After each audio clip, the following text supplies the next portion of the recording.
paano ko daw mabilis na nagawa tong static physique na to. Kasi napansin ko rin, pag once na nag-start ka, zero experience, once na nag-start ka, this is what works for me. And observation ko sa iba. Once na nag-start ka, na zero experience sa gym, nag-gym ka kagad.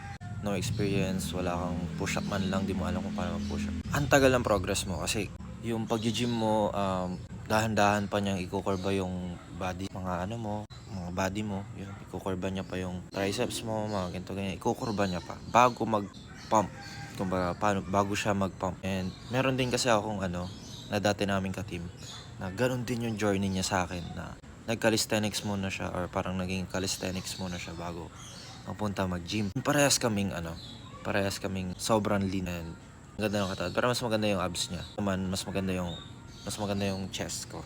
Kumbaga, pinaka best way is eat clean, cut sugary foods, less salts, tapos less carbo. Tapos do calisthenics first. Tapos or maging hybrid ka kung kaya ng katawan mo. Pero mas gusto ko mag calisthenics ka muna bago ka mag-gym, or kahit basic home workout.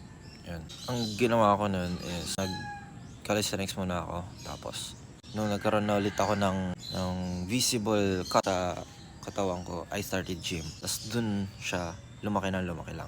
Lumaki lang siya. I mean, hindi ako ganun kalaki ngayon, pero lumaki siya. Kumbaga, para akong, alam mo yung typical na payat. Kasi mas madaling magkaroon ng cuts yung mga payat eh. Typical payat na may mga shape, tapos abs na visible, tapos magandang arms. Ganon ako. Tapos tsaka ako nag-gym para lumaki. This is for skinny guys lang muna, and skinny fat, mga ganon. Sa mga fat, different video to. Iba yung approach na gagawin nila. Pero this is for skinny guys. Like me, dun ako nag-start. Tapos, yung mga sumunod sa sinabi kong yun na simple advice is, ang ganda na rin ng katawan ngayon.